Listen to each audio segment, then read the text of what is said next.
So we'll call the meeting, Not quite yet. not quite yet, okay, pause, Takes a few seconds to get okay, and this will be on, right, yeah.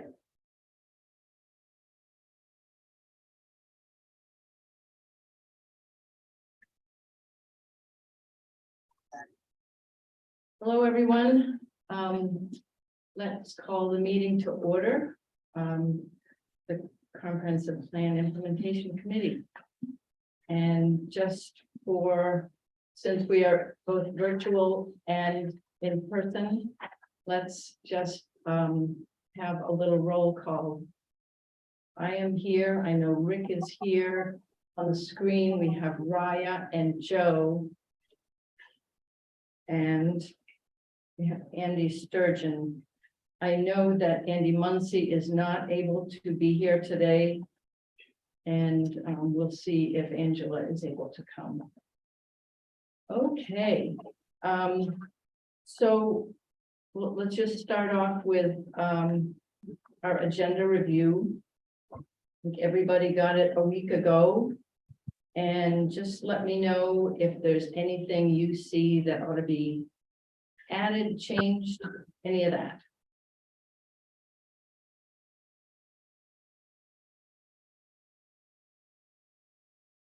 Hearing nothing, yeah, Andy, go ahead. Just want to make, you did have a separate email on dates for best dates for what was the meeting? It's for us to meet with Leslie Oberholzer. Is that on the agenda? I've got. It is. It's actually in the administrative items, that second little Okay. bullet good. there. Okay, Yeah. good. Thank you. I figured we're not going to get it all settled in an email. So I'm with it. I just want to bring make our sure. calendars and we'll settle it right here. Make sure we're on the agenda. Okay, so. Angela is now here, so I'm promoting her to a Wonderful. panelist. Wonderful. Welcome, Angela. Okay, so we have no members of the public. I'm crushed. But community members, other committee members, TDI are always welcome. And if anyone joins us over the course of the meeting, we will welcome them. So let's just start off with a couple of administrative items. The minutes were circulated. And because our notice goes to TDI as well as Cpic, a PDF was circulated, but I know a couple of folks have, I suggested that if anybody has edits to make, go into the Google Drive. One person did that, and I appreciate that. Does anybody have any other edits? Somebody ought to make a motion and to approve the minutes, and then I can share my edits, or do you want me to give them to you about a moment? I think we need to make any edits that we want first. I would only say about the edits that Rick made, and correct me if you see otherwise, Rick. None of the edits were substantive in nature in terms of changing the facts. It was sometimes smoother wording, easier to read. Definitely improve the minutes. We always take them on the fly. So those weren't substantive. If anybody wants for us to get into the document, we can do that. I don't need that. I just need to say that there's an incorrect part of a statement in there that I'd like deleted. And what is that? It's under the Crooker rezoning request, first bulleted item. The ninth line down where it says, it will go to the planning board for a public hearing, and then it says, and then to the DEP. It's not going to the DEP. Oh, okay, That was a mistake. I don't know how it got in there. okay, So if we could just strike that, it will go to the DEP whenever we get into the permitting process, certainly not in the. right. So as a correction to delete the line where it goes, will go to the DEP. Is that something that given that one change, are we ready to approve the minutes? I'll make a motion to approve the minutes as edited.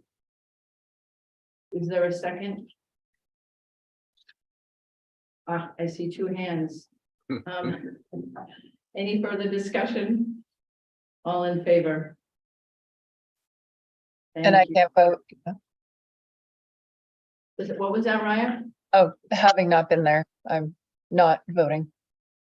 Right, thank you. Got it. Okay, so our next administrative item is to try to find a date. Leslie, when I reached out to Leslie, she gave me several time blocks during this week, which is really Wednesday afternoon, and next week on the 20th and 21st. A couple of people have reached out to me to let me know what dates work for them. So I've got a little grid going.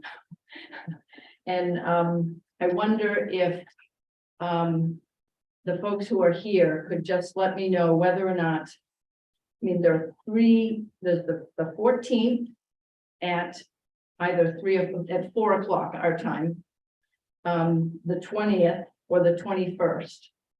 And basically 3 o'clock Leslie's time, 4 o'clock our time. She's flexible, so it could be the hour earlier, you know, but to find which block of time on which of those days, those all work for me. Could we just go and check with Rick? Do those work for you? Any of those work for you? The 20th would be the best, but any of them, Okay. And Joe, Either the 14th or the 20th. The 21st, I have an appointment at 2, and if the meeting were held at 3, it'd be might be unlikely that I'd be there in time, but it's probably doable. okay. And Raya, I can do all 3 of those days, the 14th, 20th, and 21st. great, thank you. And Angela indicated that all 3 work for her. And Andy I sent you an email that the 20th or 21st will work. will work, okay, great.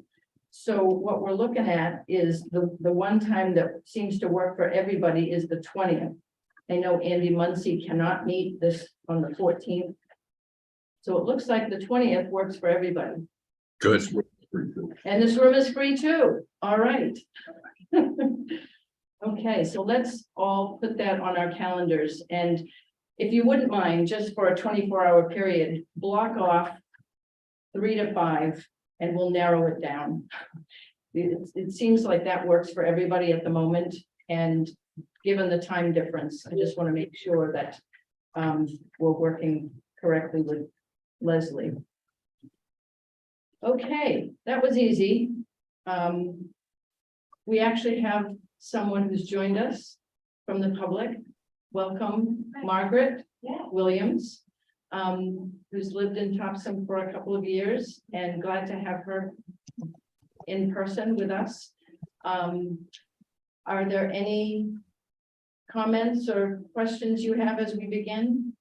No, I'm still reading through The plan, great. Yeah. And as you, as the meeting goes on, we've been very informal, so we're glad to have questions as we go. Thanks. Or comments.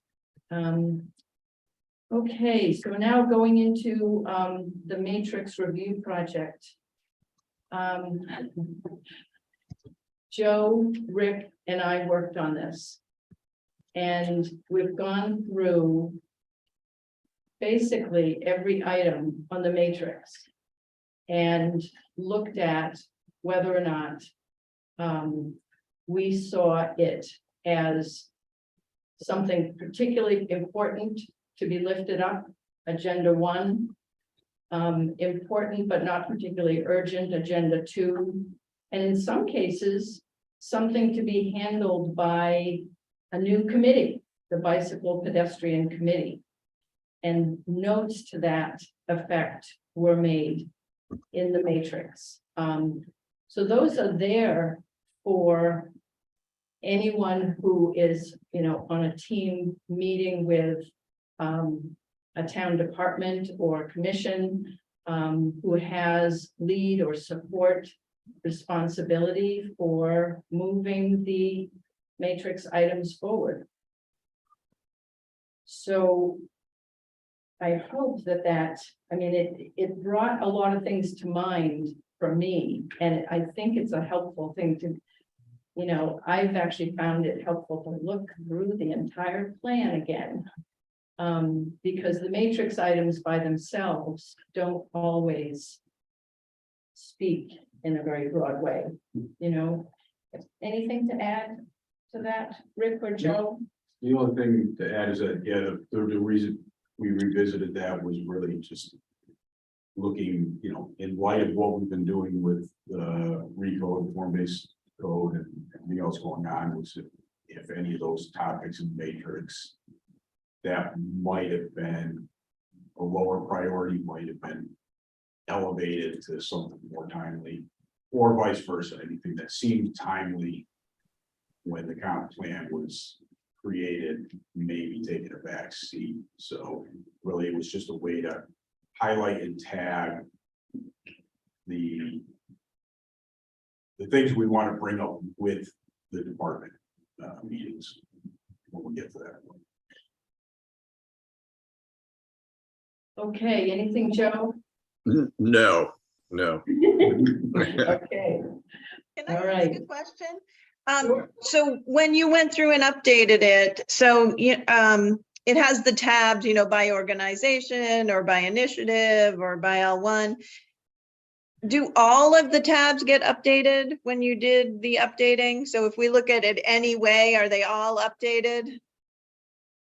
Unfortunately, no. So which tab are they updated on? Just so I just want to make sure I look at the right one. it's by initiative, so when you're looking at each big idea, all of those are listed. Okay, And it makes sense really for whoever is handling, you know, meetings with each department or commission to take that and sort it. And we have a couple of people on our committee who are adept at that, me not being one of them. But I'm told that that is a sortable grid. Is that correct? That is correct, yeah. Yeah. And The other tabs just need to be updated and linked to that master sheet. right, okay, great. Thank you.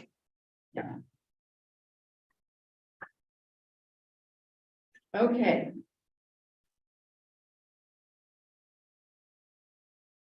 And of course, you know, this was done by 3 of us rather than have the whole committee slog through it. It took a few hours. And I think it was helpful to have 3 different points of view. We almost always came down in the same place after a conversation, so it balanced things out. So it's a resource for our teams when we continue those meetings, and that's what we're going to hear about now, because Angela took the time to go through the assignments, I think, and that's the next item on our agenda. Yes. So does everyone know where this lives? Everyone has access to this. It's called Cpic Department and Committee Assignments. We've been in there, I think, all of us Yeah. together. The Google Drive, It's on the Google Drive. Yeah, I haven't recently been in it, but I've been. yeah. Yeah. Well, I was pleasantly surprised when I went in, Susan, because someone else had been in to update it because it has current members only in there, and Andy had already been added. So I didn't really do any. I mean, it seems to make sense. There's every different column has at least 2 people, maybe one has 1, but most of them have 2 people assigned. So it didn't really seem like it needed updating. Someone had updated it before I got in there. Well, and part of what I envisioned was, you know, we actually made those assignments pretty early on in our process. We now have a little bit more experience, and we also know each other better. And I think we have a better sense of, you know, sort of our interests and things and the lay of the land and how things work. I mean, I wasn't completely familiar with just how many meetings would be involved in terms of, you know, keeping a communication going with the select board, the planning board. We all work with the planning department. But, you know, some of those things became more apparent over time. My thought was, are there any assignments that we would be wise to shift around? And if that wasn't apparent to you, Angela, that's fine. It wasn't so much just an update, but a review. And are these teams the best ones to go forward at this point? Yeah, I mean, the only I mean, as far as I know, mine still makes sense for me. And I think when I look at it, I don't see any that don't make sense. The only overarching question I would have, you know, we all have quite a lot of assignments, and in many of these columns, you know, we have 3 or more people assigned. I don't know that that helps us to have so many people assigned, and we could cut down the number of assignments we each have if we say maximum of 2 on each, except planning department, which we're all involved in. And you kind of echoing a comment that I was gonna make in a direction I was thinking. I was even thinking, do we want to just go down to 1 or 2 in a lot of cases? I wondered that too, Rick, because there's a way in which if it was just 1, like if we knew we were the only person, it might make us do more, and we would have fewer assignments, so it would be more attainable.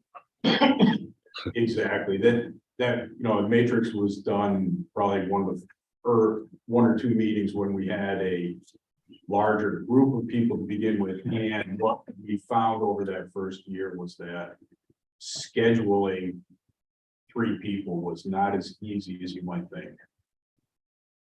Even 2 can be a challenge. That's true. That's true. So how do people feel? Should we cut that down and have single committee members assigned to the majority of departments? Go ahead, Joe. I think the only, I'm thinking back to the meeting that Angela and I had with the director of Parks and Rec, that Angela, you were considerably more familiar with Pam and what she does than I was. In an instance, I'm just using this as an example. That's an instance where if I had been the only one, the meeting would not have been anywhere near as effective. So I think if we were to, I think going to 2 would be fine. If we go to 1, I think we've got to make sure that the assignments play to the strengths of the person involved. I think that's right. Do we feel that they don't now? That's a good question. I don't know that we considered that in the beginning, Andy. I don't know to the extent that that we were as accurate as we might have been. For example, I was interested in Parks and Rec because, and that's why I signed up for it. But it turned out in the course of the conversation that Angela and I had with Pam that I was only scratching the surface. I didn't have the depth of knowledge that Angela brought to that meeting. So it may vary, and the point I'm bringing up may not be relevant for other people, and that's only one instance. Yeah, and there are several, I think when we did this, we were sort of thinking those initial outreaches might be really hard and it's a lot to communicate. So we should have two people working on it. But, Mhm. like Rick and I are both on the library. Either one of us could be on the library. So if we were to cut it down, I just feel like it's a good idea. And, I'm totally good with one, except for maybe some of the functions that have a heavy lift, they have a lot of things assigned to them that may require two. So how shall we leave it? One option is further to this discussion, Angela, go back in there and make the changes so that some departments or entities have only one contact person. And just use your judgment, all of the members of the committee, just make those revisions so that the responsibilities will be a little bit narrower and clearer, and maybe that will help us to be more, as you say, active in holding those meetings and supporting departments from, or at least they may be moving things forward very well, but we're not aware of it. So just to sort of keep the communication going. Does that sound okay? I'm okay doing that, though. If anyone has a particular allegiance or affinity for one of those groups, I think it's important to let me know. Like, I would never intentionally want to say, oh, I'm taking Raya off of this, when it's a group that you really want to have. So I would either say, tell me right now, or send me an email and let me know if there's one or two that you really want to make sure you're the lead on, so that I don't inadvertently take someone off of something they care a lot about. I think that's a good suggestion. I don't know that I'm on any. You are. You're on a bunch of them, Andy. You're on on like 5. Well, one of them's TDI. Yeah, I should look at it then. Put that in your orientation, Andy. Yeah, and it will be, like for you, Andy, like for people who are serving on other committees or have served on them, it makes sense, like that you would be TDI, right? Because you're already interacting with that group. So that's probably how I'll try to look at it, to the best of my knowledge. Okay, ready to move on from there. Thank you, Angela, and thanks everybody for shifting how we move forward here. Okay, now we are ready, I think, to get into the next agenda item is Recode Topsham. Yeah, executive summary of conversation with Scott Hastings. Who was there for that? I was there. Joe was there, Andy was there. And apparently Kurt Neufeld is the person on TDI who knew Scott as the planning director of Standish. And he was very generous with his time. It's recorded, so anybody can watch it. What were your takeaways, Andy, from that? Well, how it originated was Kurt was talking with me and I was talking to him about our, I don't know how I would frame it, our insecurity with form-based recode. And, he said, well, Scott has been going through this. Scott has some very good things to say about it, but he's got some watch out things to say about it too. He'd be a good person to talk to. So I called Scott up and asked him if he was available. He said, yes, he set up a meeting. So I can't say that Scott was exactly how I imagined him, but he was very close as a planner and a visionary and someone who has been working in this business for a long time. But I thought he had a wealth of knowledge that he shared with us that was interesting. He wasn't as strong against parts of form-based that I thought he might be. He just said he didn't like the way they were going, kind of warned us about things, but he never really was specific, don't do this. If you go back and listen to it, which I probably should, we all probably should, to see whether he had some really important points that we missed. He did follow up with you, Susan, in an email. I think we were all copied on the emails where Scott, and he thanked us for letting him share his time. Yeah. And said he was available, but he did give us some good pointers, and I would need to go back to see what those were. Yeah. I thought it was worthwhile. Yeah, I find that every one of those conversations is helpful, in terms of just shedding a little more light on, understanding. I mean, one of the things that came through for me is that, he loves talking about code. He loves talking planning, and he would be glad to come back, which is great. But, I guess the thing that, there are only two very small parts of Standish where form-based code is applied, two very specific places. And the recode that they did, I believe it was in 2011.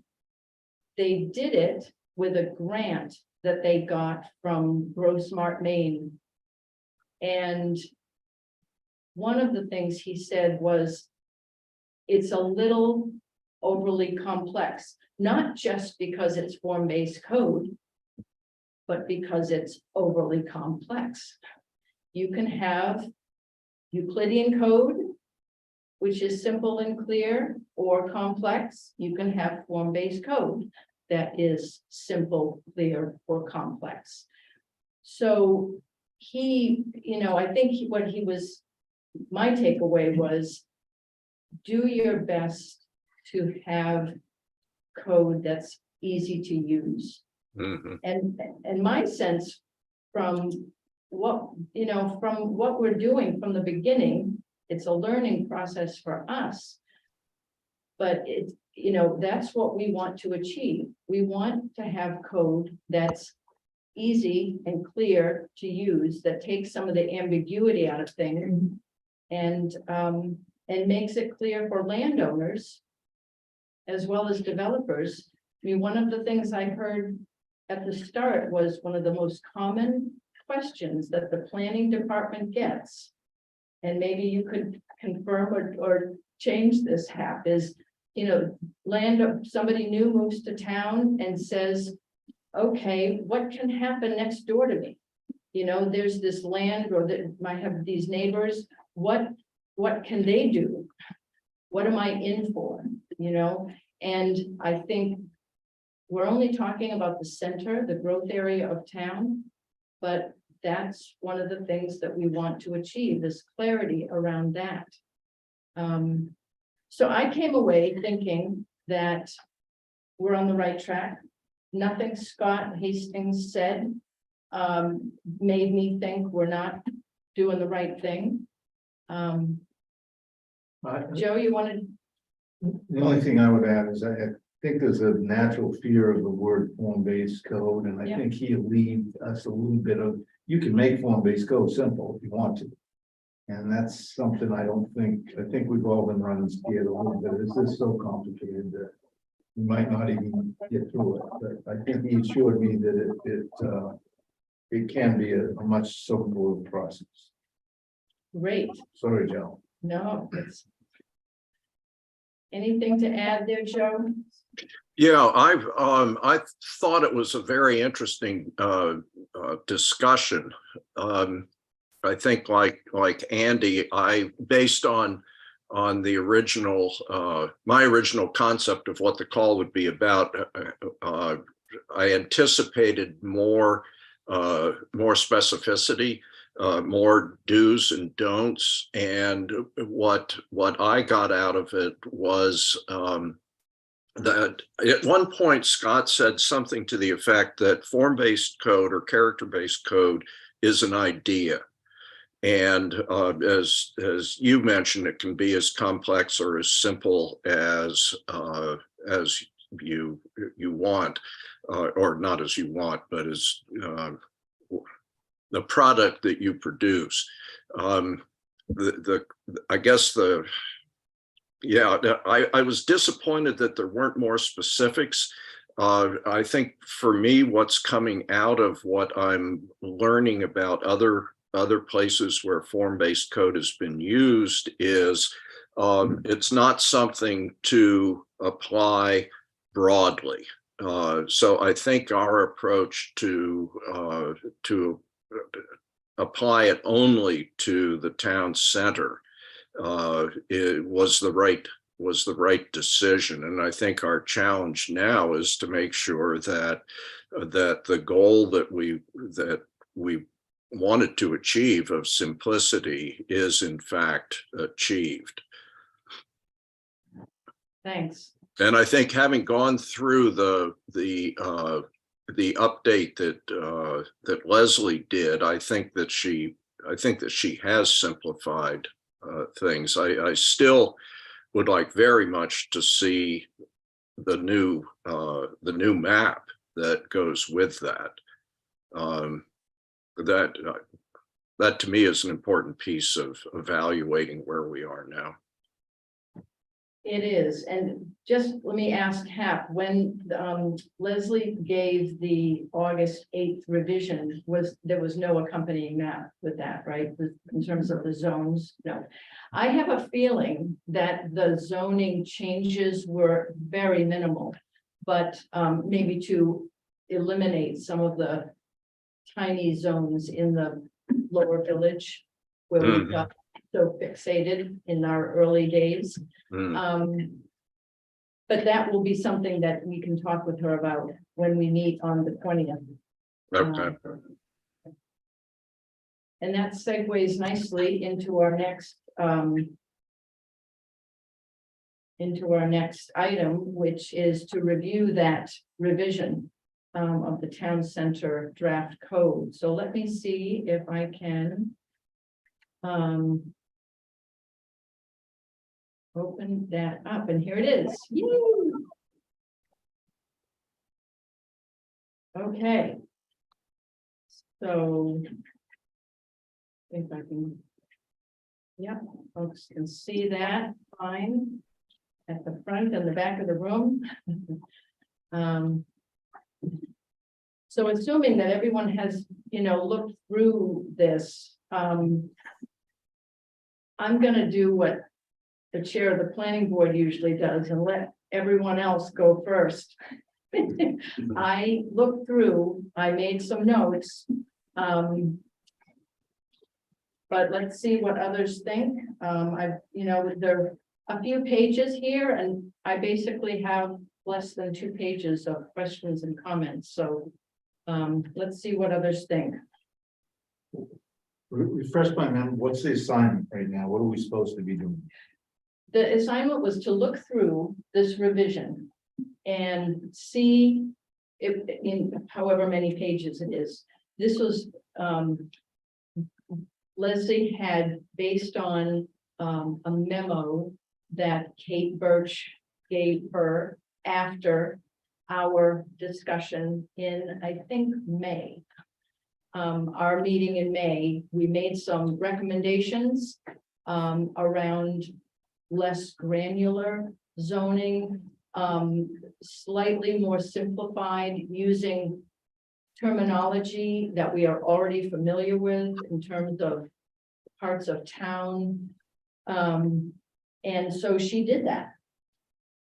And it's easy to see what she has changed because it's in pink. So where does this document lie in the Google Drive? It's not in the Google Drive. It came to everybody. And it was circular. It came via Kate. Kate sent out to everybody on the committee and the planning board all at the same time. I'm looking at it now. It's a October 20th dated email. And yeah, in my catching up with stuff that I've missed in my absence, I wanted to try to resolve documents that are in that email and get them up into the drive. Great. That's something I'll try to get to, or I can easily get to. Great. Thanks a lot, Raya. But yeah, but currently it's October 20th. Yep. So that's when it was circulated by Kate, and it's one of, I mean, I think she did us a service in collecting several documents together, you know, so they're all related to recode in one way or another. But the one that we were all gonna be looking through to see what we think. And the pink is kind of what, you know, kind of jumps out at us. You know, just looking at what do we have questions about? What are we confused about? I mean, there are some big missing pieces, you know, there are a lot of places where, you know, it talks about, you know, you have to refer to XXX. And like, what is that? Is that coming in part 2? You know, so it's really for us to see if we can document some of our questions and concerns so that when we have our meeting next week with Leslie, we actually get to some resolution on this part of recode. Module 1. I see Rick about to say something.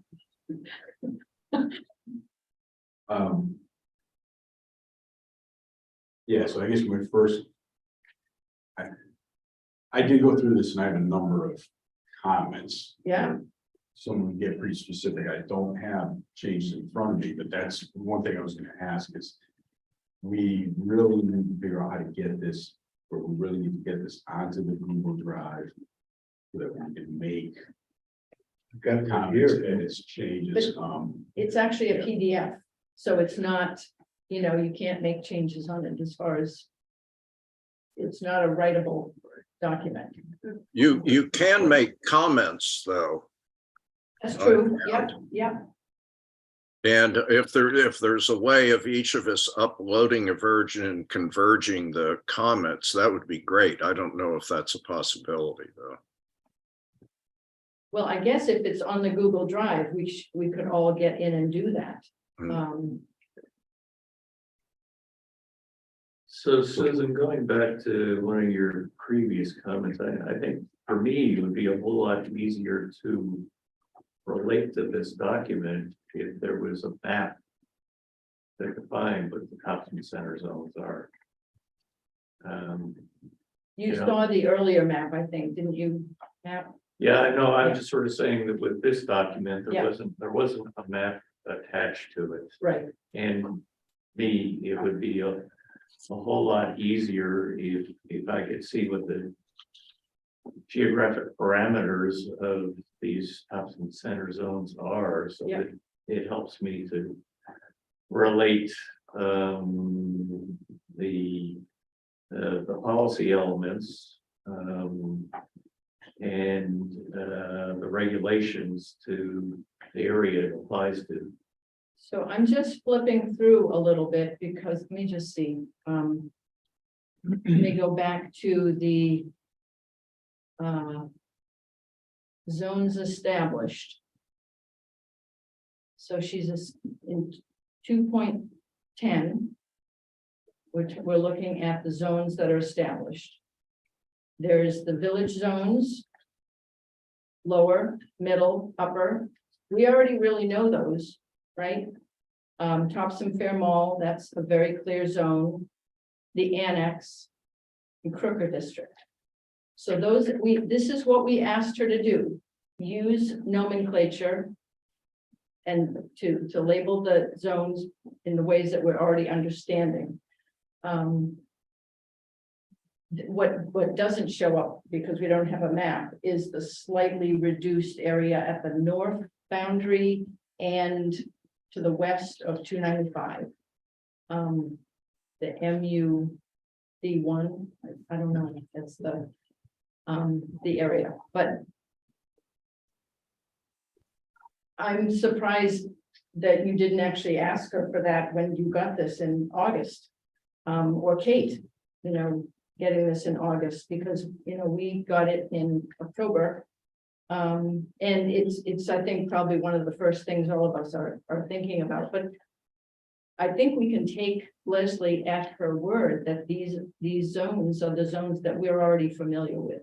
Where does Lower Village stop and Middle begin? Well, I think that's Elm Street. Where does Middle stop and Upper begin? Angela, you tell us.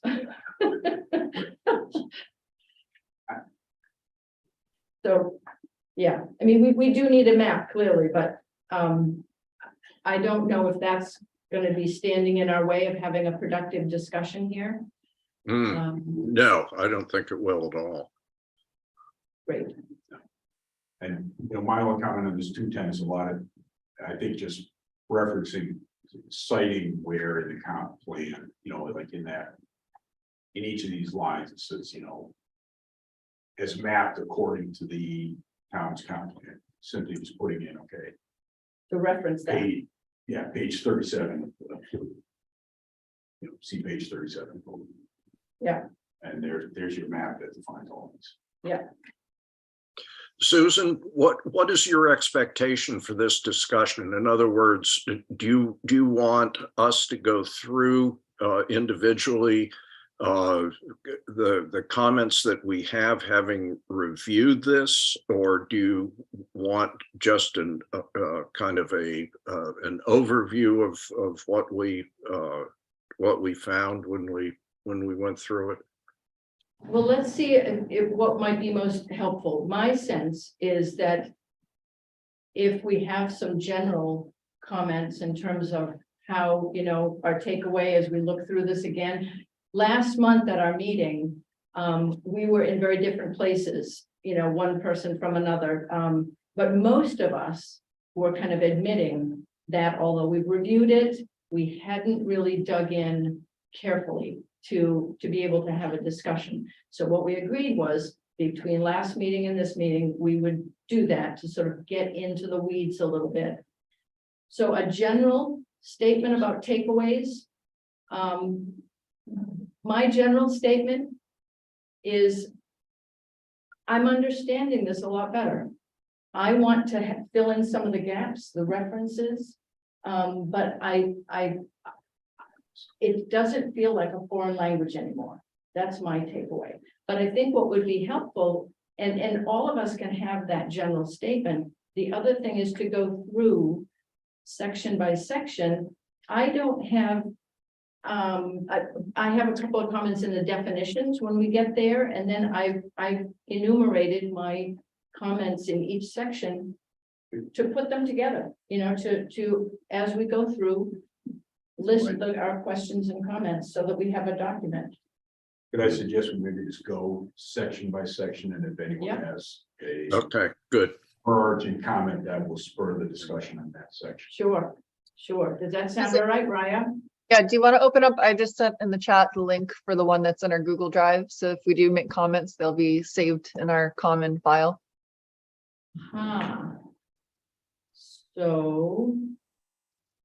So I would want to close this one. Yeah, and then follow the link in the chat. I should launch it right onto your screen. Great.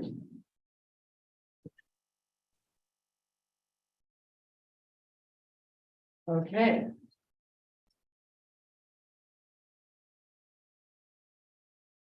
Okay, so, And I think you need to share again. oh. Thank you. Uh-huh.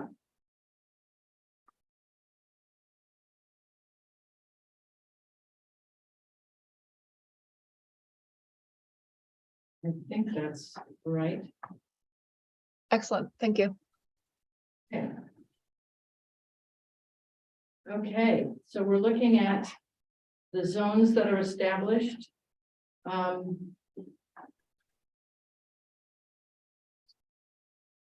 We're looking at allowed uses.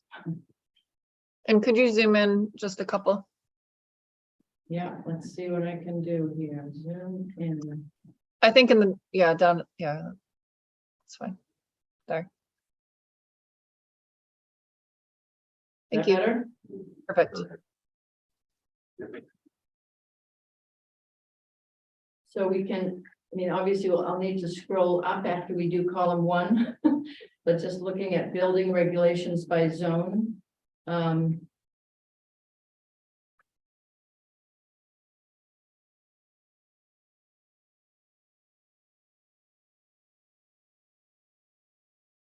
She has a footnote here. Let me just see where this footnote is. The village zones.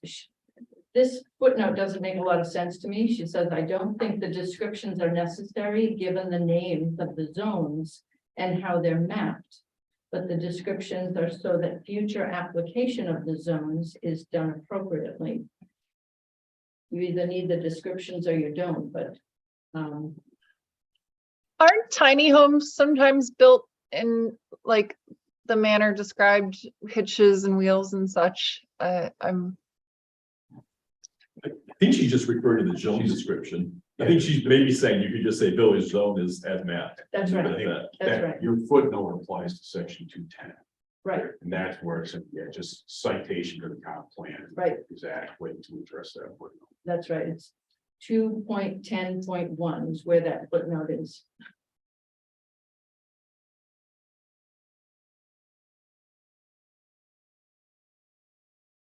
So, I mean, So, does anybody have any comments on the first page?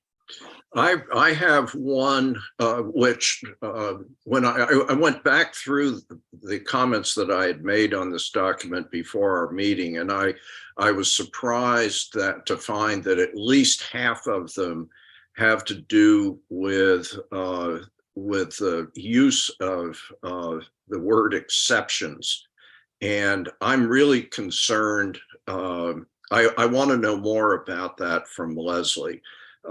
Because we need to know what the criteria for the exceptions are in order to know whether it's a good idea to have the exceptions. There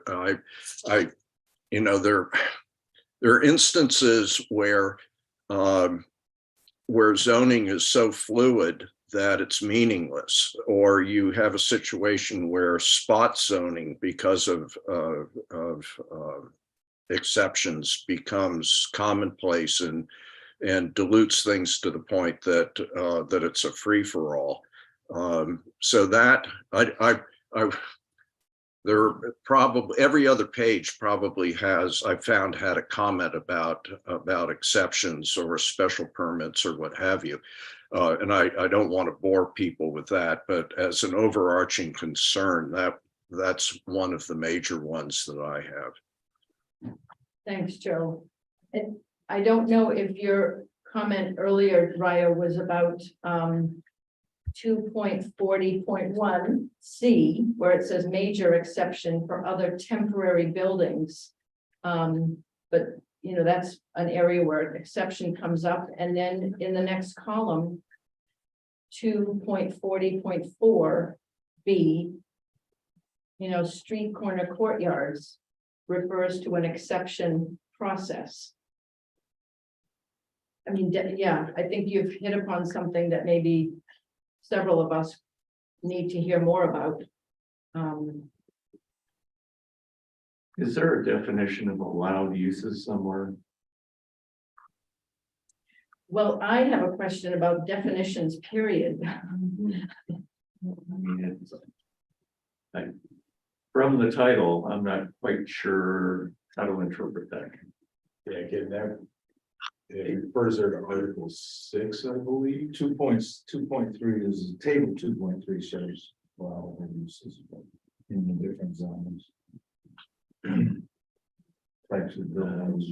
See, yeah, part of this goes to the same question we're having with the planning board. It's you can't review Article 2 in a vacuum without Article 6, without the definitions, without so many XXXs that are in there. And further to that, for the form-based zone is going to have their own set of definitions that are different from those that are in the rest of the code, or are they all going to be uniform? He could want to avoid that. He would want one set of definitions that has whatever terms are needed for any part of the code. Well, okay, but that's not clear to me right now.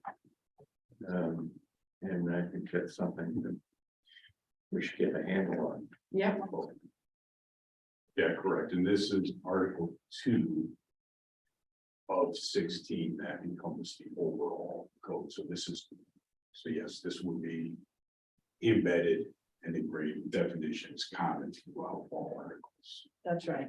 Which I think is one of the reasons why when the question came up, which it has a couple of times, can the Center of Town Form-Based Code, part of this project, proceed separately from the update and cleanup of the areas beyond the center of Topsham? And Kirk was very clear that he thinks they ought to proceed together for any number of reasons. I would be very puzzled if there was two sets of definitions. I would think that you would have one set of definitions that would hold throughout. But that's to be clarified. Yeah. So let's keep going. We're concerned about exceptions and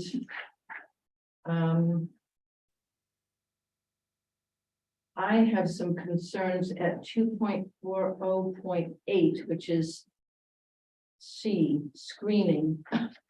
Let's see what this is all about. Sorry if I'm making you crazy with my movements here. I'm just 0.5. I mean, you stop me anytime. If you have notes that tell us to stop.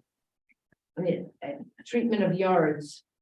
I think your comment, it was either Hap or Rick, you said this can't be reviewed in a vacuum. And there are a lot of things here where Article 11 for landscape regulations. Let's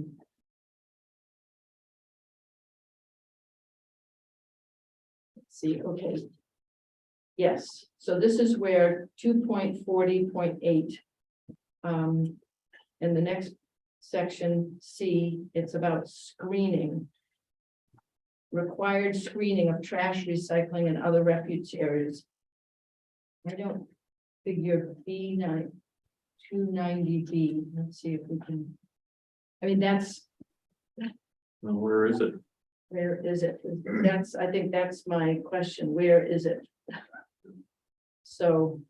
I mean, this is not a particularly significant piece, but it was like where I don't see it.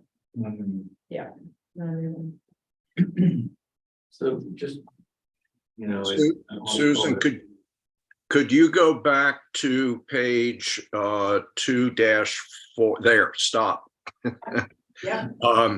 The comment about this, I think is a good illustration of what I was talking about under, I'm referring to my desktop here, street yard exceptions, and then in pink is, this is let's see, what is this? 2.40.5 A1. Street yard exceptions. Kate added approved with administrative exception. And then at the bottom, the note is, it refers to the Cpic facility at Hannaford's. Now, I don't know how many of you have used that, but the location of that is really problematic. And if the location was approved as part of an administrative approval, I think that's a case in point of something that shouldn't have been approved. And the reason for that is that a lot of people dropping off bottles at the building do not park in the parking space they allocated for that process. They pull up in front of the building and park, and then unload their bag or bags full of bottles. And it's even worse when the Cpic truck shows up to empty the building. It's worth your life to get out of your parking space if the truck's behind you. Now, if that had been placed at the back of the same parking lot, it wouldn't have been a problem. So I don't want to make a big deal out of that, except to point out that every time there's an exception or, an administrative approval, we need to have some confidence that the person who's approving that is, knows what they're doing, I guess. And I hope I'm not stepping on toes here because I don't know who approved that, but it strikes me as being a flawed decision. Any process like that that I've ever witnessed in any type of permitting, if you're asking for an exception like that, you've got to prove to me that there's no other place to put it. So did they prove for some reason or another that they couldn't put it in the back? Probably not. But you've got to have some process where you eliminate everything else that's allowable before you ask for the exception. You don't just simply ask for an exception and are granted such. Yeah. And I'll echo it here on this particular one too, is that, it's not just the clean facility, so this would also apply at bootleggers and also at the facility that used to be next to DMV before that closed down. So Yeah. There's multiple locations where this type of activity presently occurs. Actually, bootleggers just stop. They give Well, up too, but they can't find help. But yeah, I mean, Yeah. but they're still physically, They so are. that's what I'm saying, that They get the space. this type of, arrangement. And when I pull in there, I feel like I'm an accident waiting to happen. Someday someone's gonna run into me. Right, and so. No, so maybe, as written, that would no longer be allowed without exceptions, so. Just in terms of the form of the document, I mean, my perspective, if we're trying to encourage simplicity, I find it very problematic when I'm administering these types of codes that I have to cross-reference another section. In order to get to, so in this case, if I want to find out what the screening requirements are, I've got to go to section 2.90 point whatever it is in order to do that. It's like, if you're going to do that, just tell me what the requirements are there.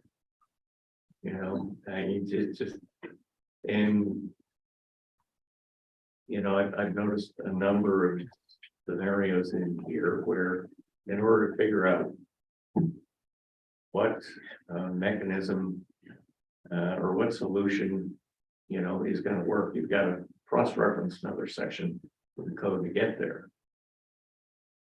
And so if part of the aim here is simplicity, let's try and minimize the number of cross-referencing articles. I hear you happen, and I don't know, that's something to bring to Leslie, all I'm thinking is, rather than have the same information in multiple sections, every time you need that to look for it in one particular section, but I don't know if that's, let's see how she will respond. I wonder if that 240.8 was really meant to talk about a business that takes in, as opposed to, you've got an apartment building, where do you put your recycling area and the trash? Seems like that's more aimed at the buildings in this district where they put their trash and recycling areas, as opposed to a commercial business, which side of the building to put the thing on. Well, and all of the town center zones are gonna be pretty much a mix of commercial and residential. I mean, many of them will be commercial and residential. So part of it is the clarity around administrative exceptions. Anything more to be said on this page? The purpose of this, honestly, is really just for us to be prepared to have a discussion with Leslie that I hope will result in some decision-making, all of us together. So let's carry on with.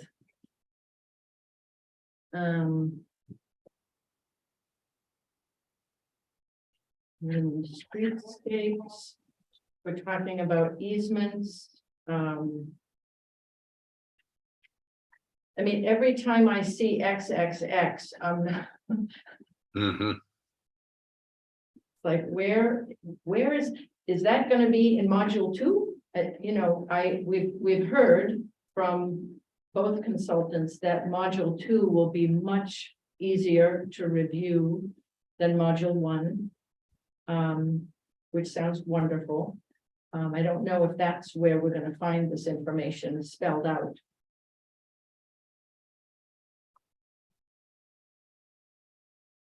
I mean, all the stuff here makes sense to me in terms of front streets. When there appears to be 2 front streets, you know, there are different intersecting front streets. All of that makes sense to me.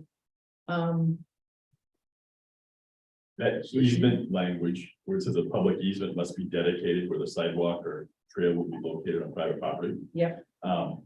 One thing we run into the past couple of years is the planning board was saying we want an easement. And then, but legally, the easements have to be accepted by either, we put some catch-all language in the last year's town meeting warrant that wants the select board to do it. But maybe we should say offered, because the town may decide for some reason it doesn't want to accept it, or we don't want to. That's be a problem for the person to try to develop something. So rather than must be dedicated, must be offered for dedication. Okay, so the question becomes, how do we put a comment on this? I can just remember it for the meeting. When we have- Well, we can, but I mean, Raya helped us to open this document so that we can actually. You can highlight the section and right click and hit add a comment. Must be dedicated, highlighted. And right, then see, I have just a mouse pad, so Must be offered for dedication. yeah, I can go in and I'm taking notes. I can go at Okay. these after the meeting if you like. okay, so C. What section is that? I'm sorry, is that still 240? 2.50. It's 2.409 C. 2.409 C. Sorry, you're not talking about front streets? We're talking that the section that he's talking about with easements is the minimum streetscape area. Just above that. I just added it as a comment. Great, Thank you, thanks. And right click on the tab, 2 fingers on the right. It is a right click.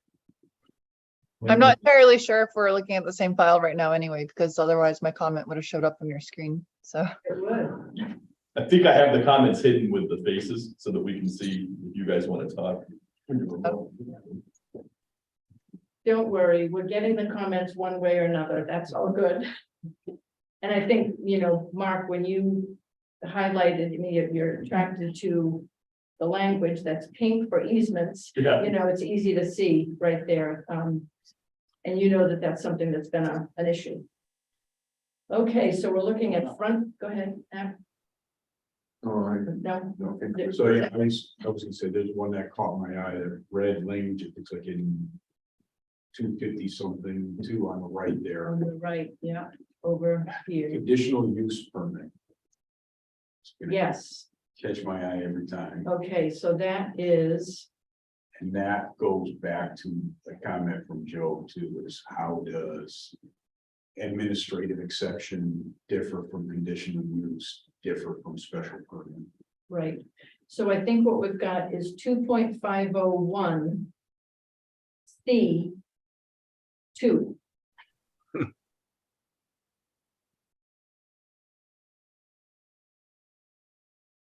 And conditional use. so wait, is there an edit being recommended there?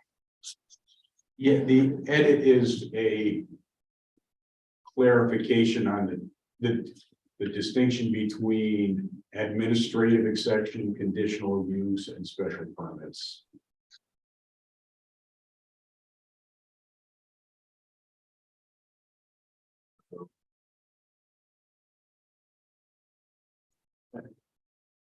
You know, one area of fusion for me, and I go back to discussion about allowed uses. And since there doesn't seem to be a definition of allowed uses, and going back to this current discussion about conditional uses, I mean, is a conditional use a form of an allowed use, or is it something else? You know, typically, in a lot of zoning bylaws, you have as of right uses, which are permitted uses in the zone. And you have conditional uses that may be permitted by, say, the planning board. So it's not entirely clear to me where there is, whether there's any alignment between this language about, for example, conditional uses in 2.20 allowed uses. I like, where is allowed uses taking us? And it's just murky ground for me. Right, and I think it's kind of a new thing for all of us, but probably especially for you, because it's the Euclidean code is totally based or primarily based on use, right? Yep. And form-based code is much less focused on use. So the use is not quite so important. But there will be a use table. It's not in this document. But so that's something to be clarified. But that's why it's even more important to have alignment between the definitions for form-based code and the rest of the code.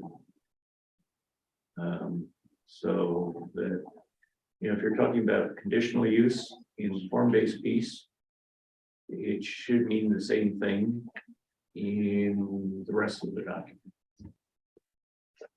Right. And that's where we're talking about definitions. Do they hold in both parts of the town code or not? Well, we're assuming yes, but we haven't heard that for sure. Okay. Anything else on this? There are quite a few footnotes here. So she says here that streetscape will be in module 2. That's helpful. But can define different types of streetscapes. Or where, okay, so in the front streets designation under maps. These have not yet been located on the zoning maps, but would include Main Street. And these are front streets. Topsham, Fair Mall Road, Park Drive, Canham, all the things that we would understand as front streets. When you get into what will be the vacant Crooker site, that will be a whole other matter where there'll be a master plan development process. Susan, can I make a brief comment? The footnotes point to another way that we should use our meeting with Leslie, I think, which is it feels to me as though the process that Kate and Leslie were engaged in got suspended.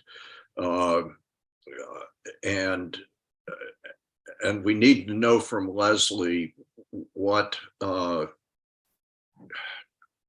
she needs from us that she might have been asking of Kate that never got answered, I guess is the best way of putting it. And that's probably, obviously primarily now HAP's responsibility, I would guess. Right, and when our meeting notice went out, I included obviously Julie, although she has many other things to deal with, but also Tom Lister, because he will be part of this. Good.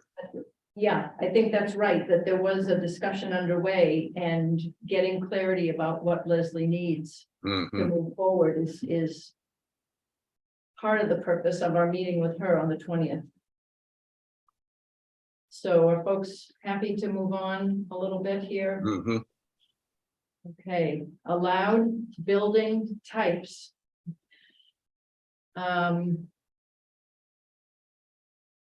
Lots of XXX. I highlighted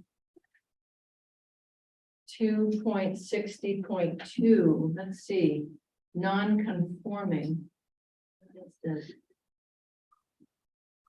Yeah, CXXX for buildings constructed and lots established prior to adoption of these regulations that do not conform to these regulations. So they would be legal non-conforming uses. Yep. Yep.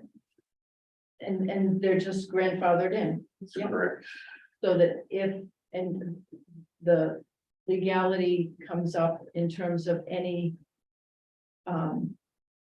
additions to the buildings Or if or, it burns down and. needs and they to be build again. rebuilt, Yeah. or Yeah. Things like that. So any other things on this page? Let's see. So here we get the different building types and where they're allowed.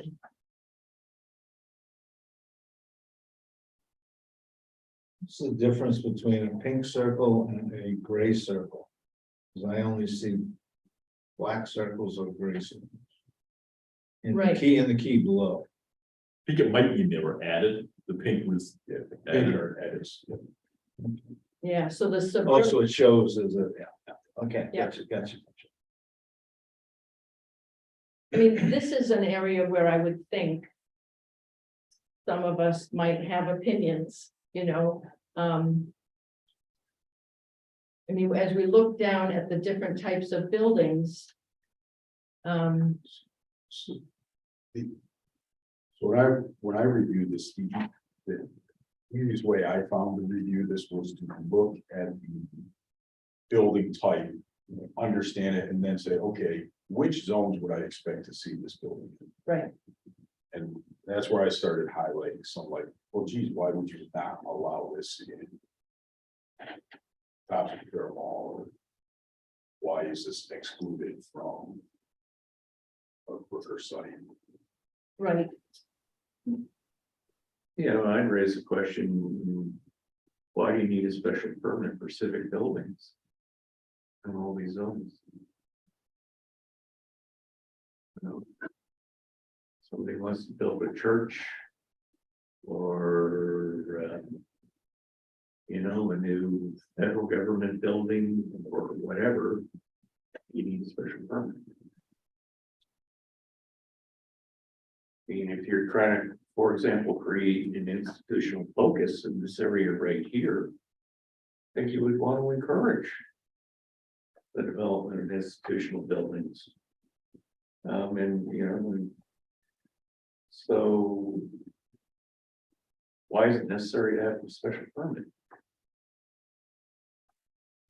Any thoughts from committee members? I'm just trying to think back and using churches for an example. I know in the city of Bangor where I was for 30 years and chaired the planning board there. I remember churches were only allowed in certain zones.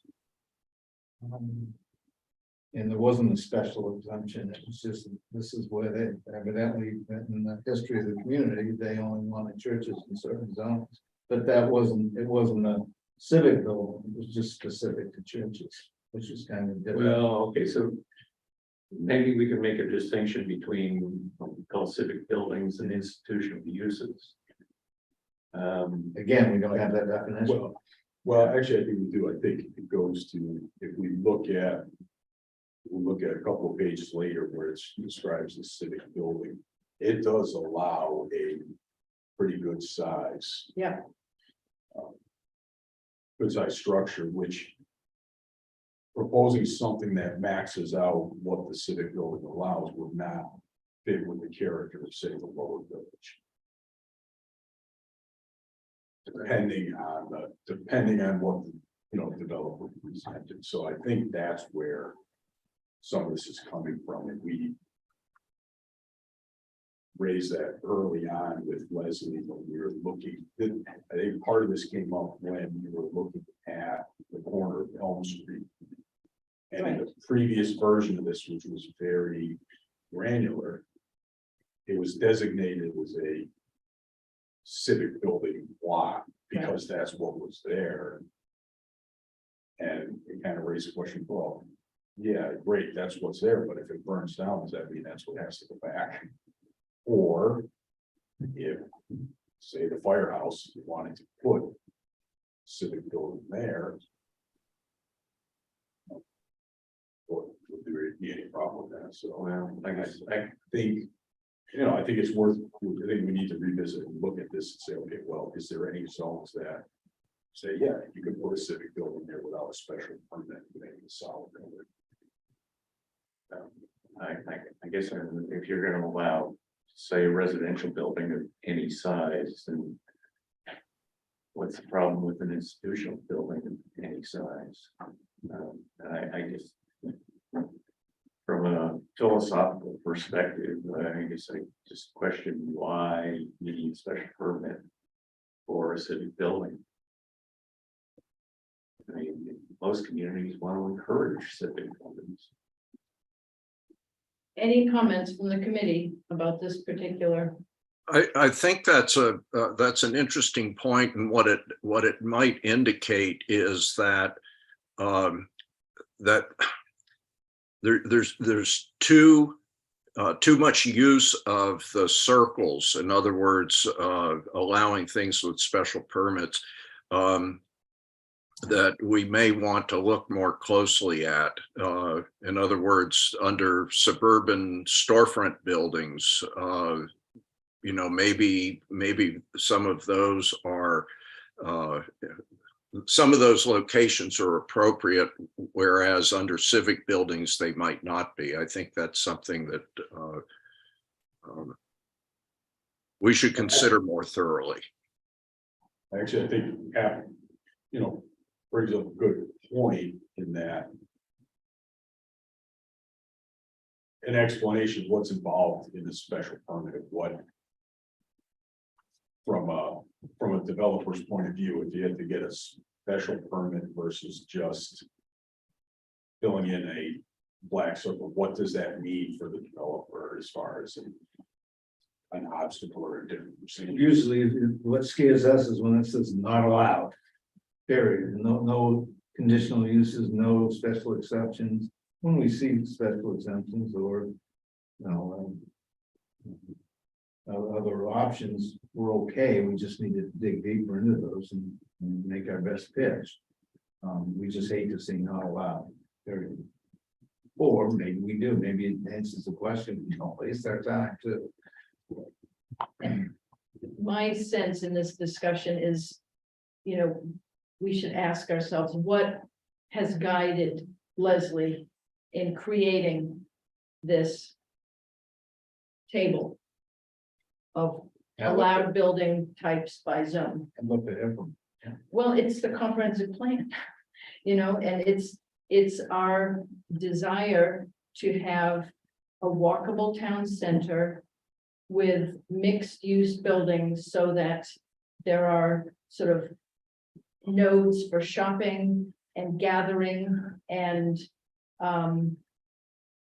the ability to have more infill in terms of development.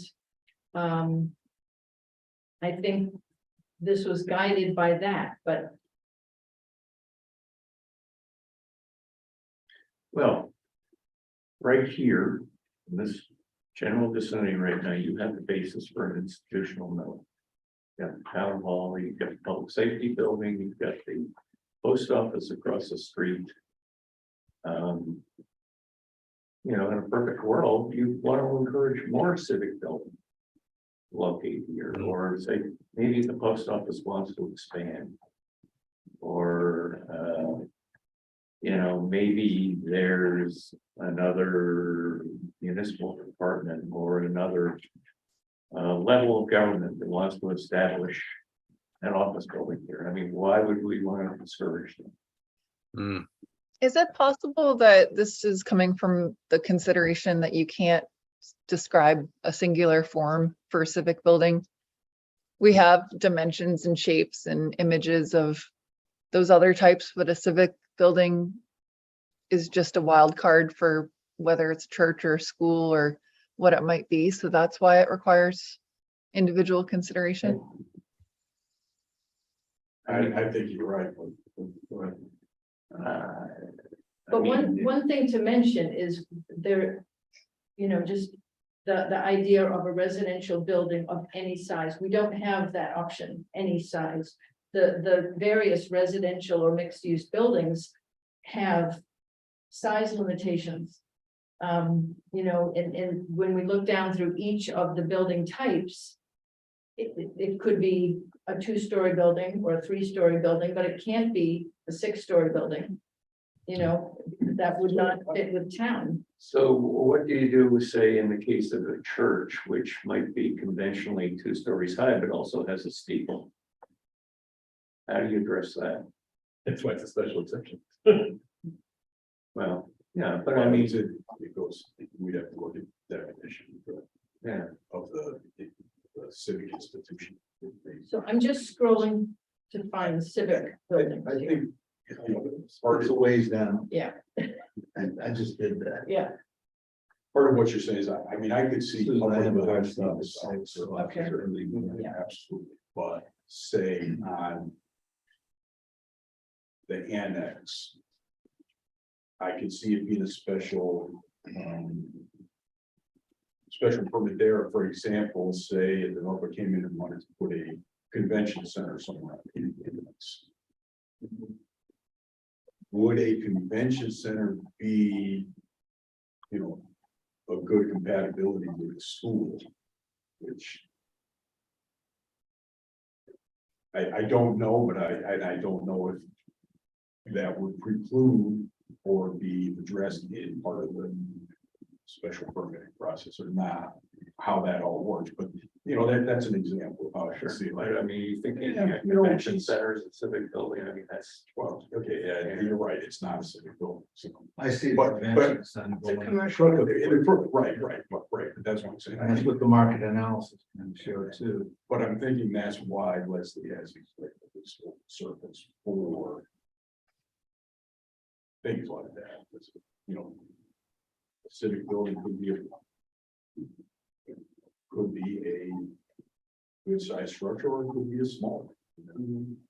but so could a residential building, so could a commercial building. So we're coming close to the end of our meeting time, and at least one person has a hard stop at 6. We didn't get through this, I'm not surprised. But let me just ask if in any of the notes anyone has taken, if there are, administrative exceptions are things that I highlighted. We probably, others may have. I'm looking at 2.80 large format space regulations. There are a number of other things. When you look through your notes, does anybody want to just highlight for our attention with Leslie, any comments before we move on?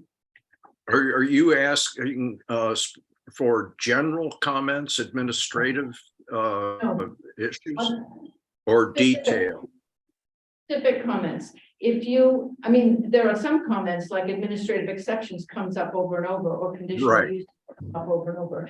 We talked about definitions as needing some clarity, but as you've looked through the document, I guess what I'd like to just get on the record is other specific parts of this document where committee members have had questions or concerns, to just get it on the record. Okay. I have one that I'll use as an example in the table 2.70. There's a what is it? Item number 2, roofs. She has a 4 and 12 pitch as a minimum. 4 and 12 pitch is very low. And aesthetically, I think, assuming a design was nicely executed, a flat roof would be better than a 4 and 12 pitch. My guess is that I went back and looked at Michaud's Market because that always struck me as being a very clumsy building. And I would bet that that's a 4 and 12. It might be a 5 and 12, but just as an indication of how low a 4 and 12 is, manufacturers won't warranty a shingle roof on anything less than a 3 and 12, and that gets really low. So my recommendation, for example, in a case like that, is that 6 and 12 be the minimum. Now, I know that's a detail, but my question is that the sort of thing you want on the record now? Yes. Okay. And you're looking at the section, village building specifications? I'm looking at page 2-9, the table on that Okay. page. Got it. Let's let me scroll down a little more efficiently here. 2-9. Yep. Pick minimum for 12, yeah. Right here. Okay, so we're looking at.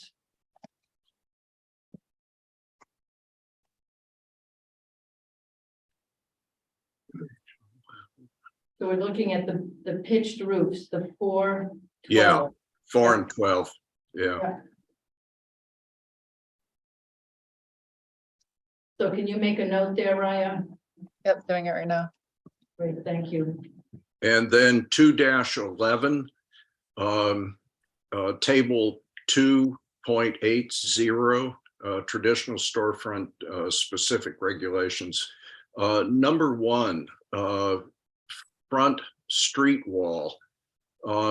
There's no minimum under lower and upper village, which strikes me as strange. I can't make sense of why there wouldn't be a minimum there, but there would be elsewhere.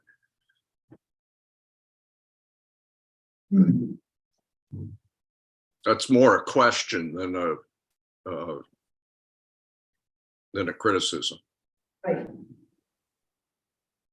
And at the bottom of that page, here's an example, where I have the feeling that this process was suspended in midair. Kate, do you want to delete the large format space regulations, blah, blah, blah. So those are the sorts of things that obviously need to be answered with Leslie. That's right. I'm Yeah, just going.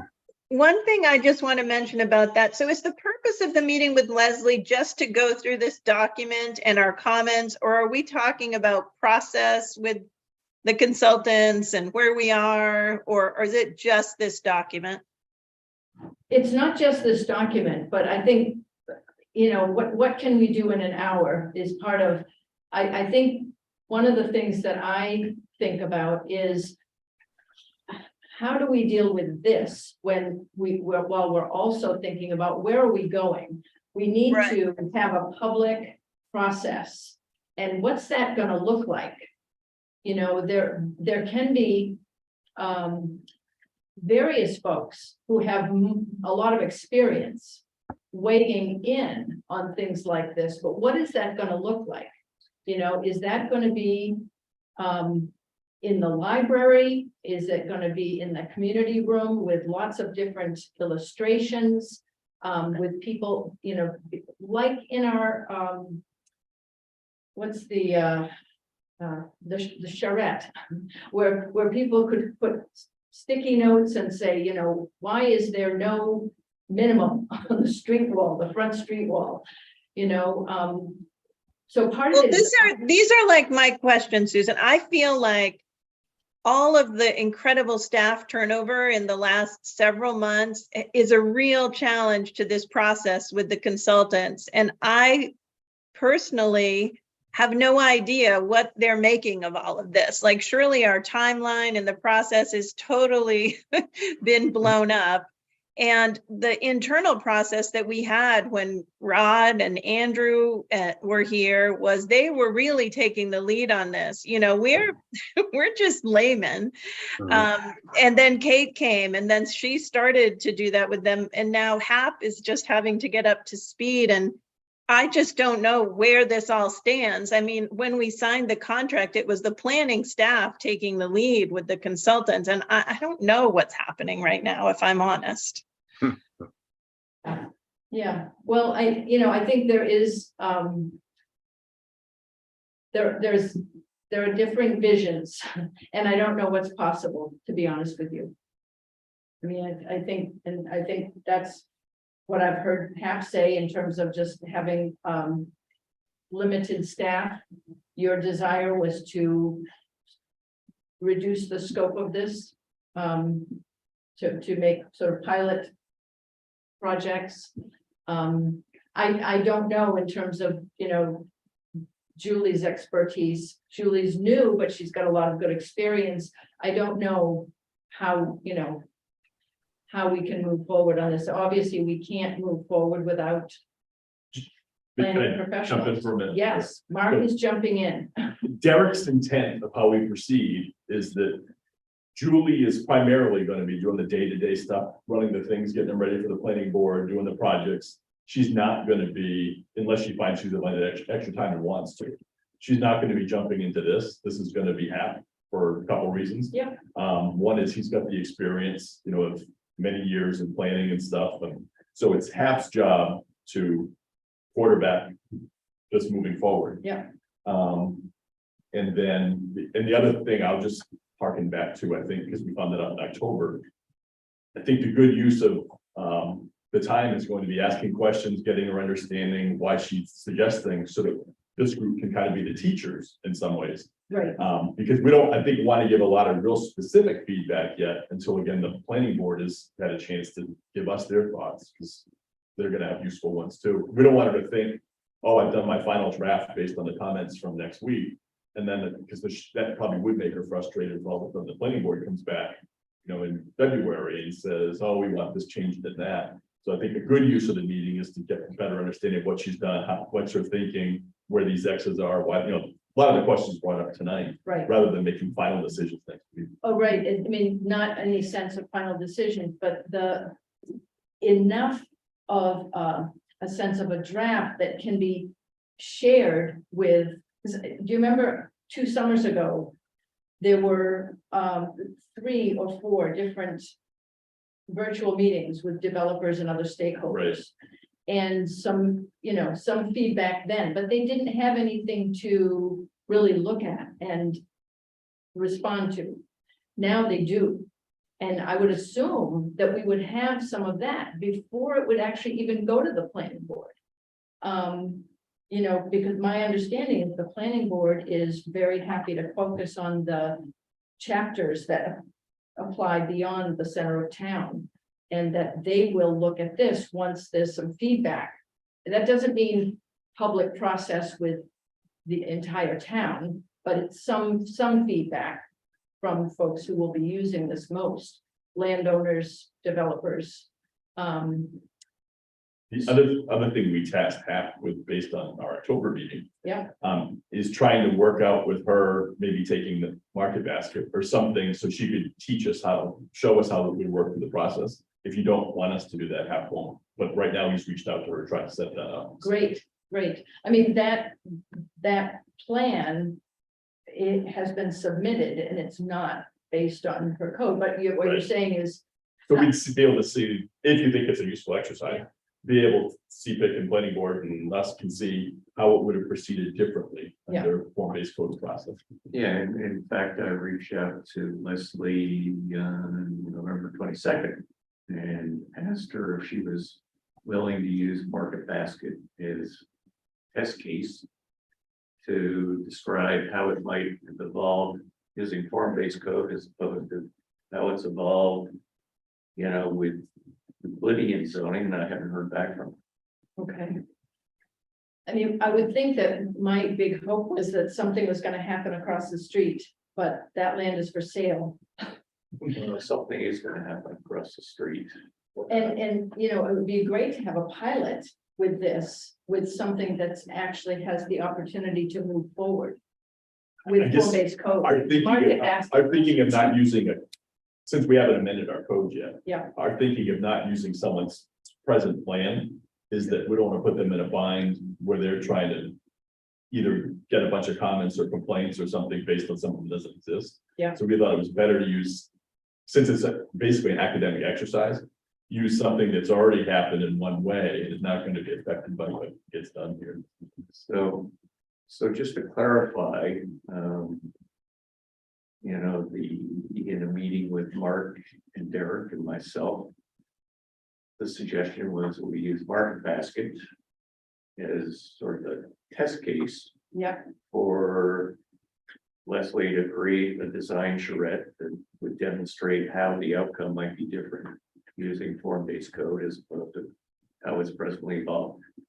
Not heard back from Leslie about that, but is that something that this committee wants to go forward with? Can I just say, I think that before we say yes or no, I think we have to understand what we asked of the consultants and what they think they're doing and see how this fits in with that. I mean, I feel like we're really stalled, and by asking them to do other side things is not really going to help us move forward with what we've engaged with them to do. So I just feel like if I was the consultant, I would feel really confused right now about what the town is asking of us. So, and I have not been involved in any of these discussions, but I'm feeling empathy for the consultants right now. right. Where that came up with Angela is back in the meeting on October 27th or whatever date it was.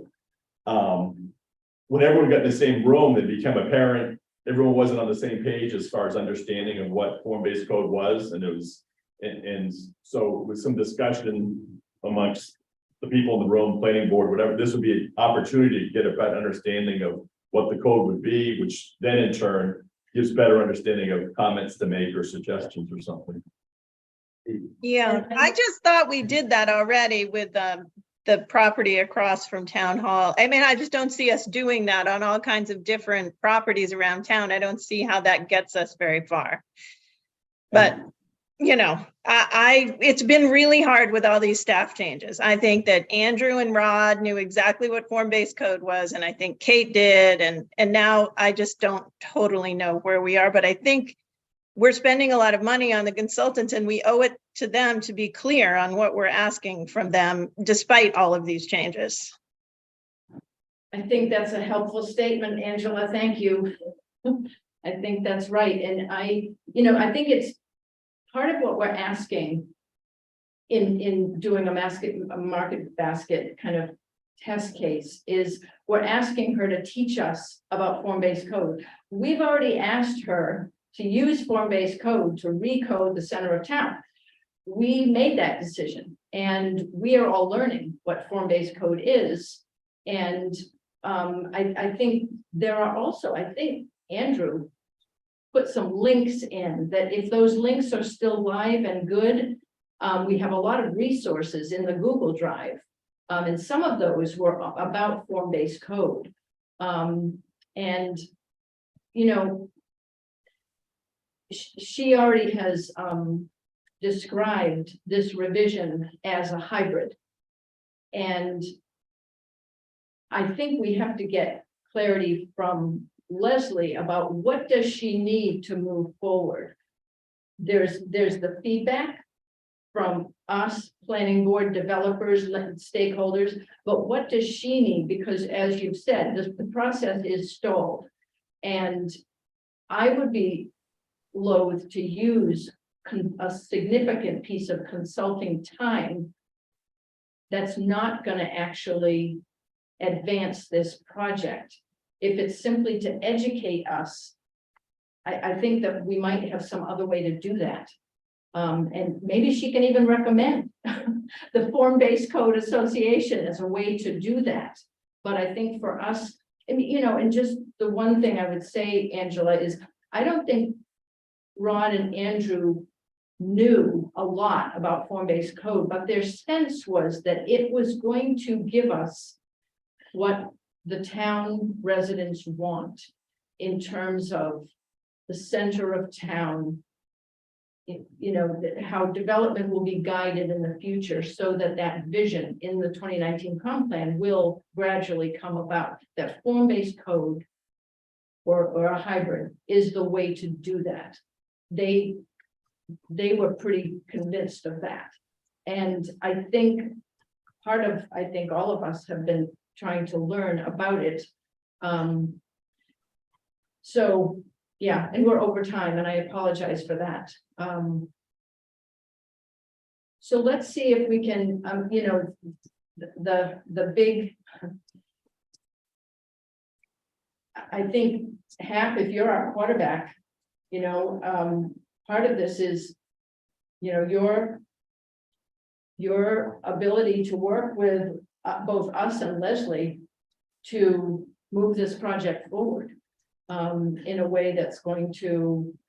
Well, it's also the planning board too. Sure. Yeah, Sure. and I think part of the thinking behind the market basket suggestion was to involve the planning board so that they could develop a little better understanding of form-based code process. So we were thinking a little more broadly than just beyond Cpic.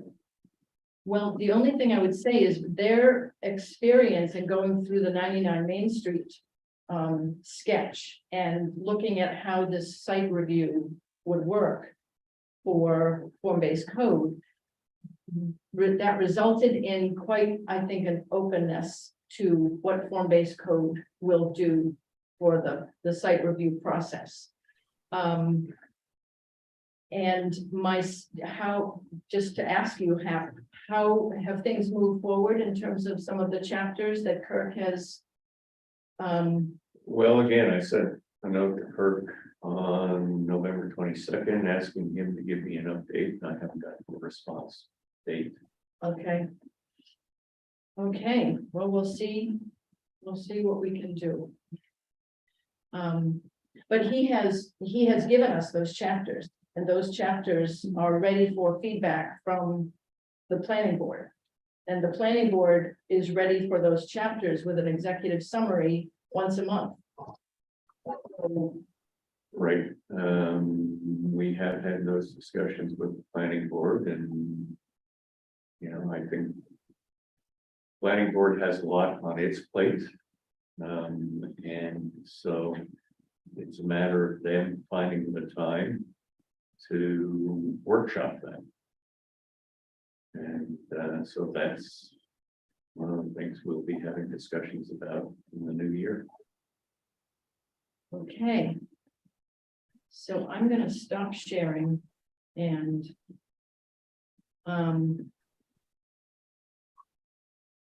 okay. So we're in the middle somewhere. We're in the middle of a process. It's a muddle. And the question is, how are we going to find our way forward? And it feels to me that our quarterback is not confident in the enterprise that we're engaged in.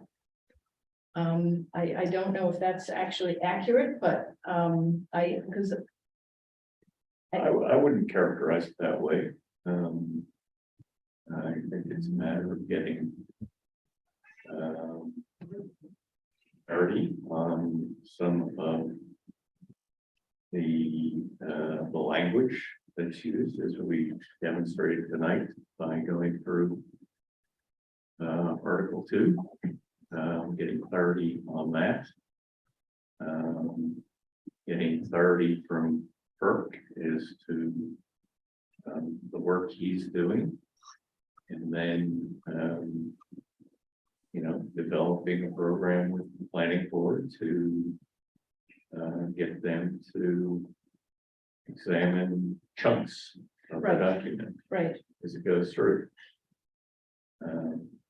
So it sounds like using an hour of time with Leslie for us, and I assume that half you'll be available for that period of time on the 20th. Yes, Great. And, you know, we have some things in our notes. Let's see if we can use that time well. You know, hearing from her, you know, where she is on this. This will be a workshop. It will not be recorded. But you want to, so it can be shared with others to. Well, it could be, yes, I think it's one of those things where we want to be, workshops are not normally recorded, right? Reason why it might be helpful. Yeah. Is that, like, say someone on the planning board wants to watch it to get a better understanding of some of this Absolutely. proposed, to have the opportunity. Yeah. So that will be up to, I guess, up to the group. My thought is that to, sort of allow some very frank discussion. We may not want to do that, but we'll see. So Rick, thank you for taking notes. These are going to be some interesting notes that can help us, I think, formulate some questions with Leslie. And I'm very apologetic that we've taken this much time, everybody's time. So let's end, and see where we go from here. Yeah. Thanks for that frankness, Angela. Well, I just want us to be clear where we're going. You know, when we meet with Leslie, it sounds like asking these questions is a good first step. There may be a second conversation around where we are in the process and what comes next, but that seems like a good use of an hour. Right, and to have a few minutes to just talk about next steps. I mean, she's gone through this process with other towns. Yep. And, you know, I'm sure we're not the only town that's had some issues. So hopefully we'll all stick together with it. And I think Angela's spot on it. Sounds like a consultant is taking direction from Susan, from Hap, from Bolton, and probably doesn't know who to respond to. Right. As Yep. of the last meeting, we couldn't even find the contract that defines their scope.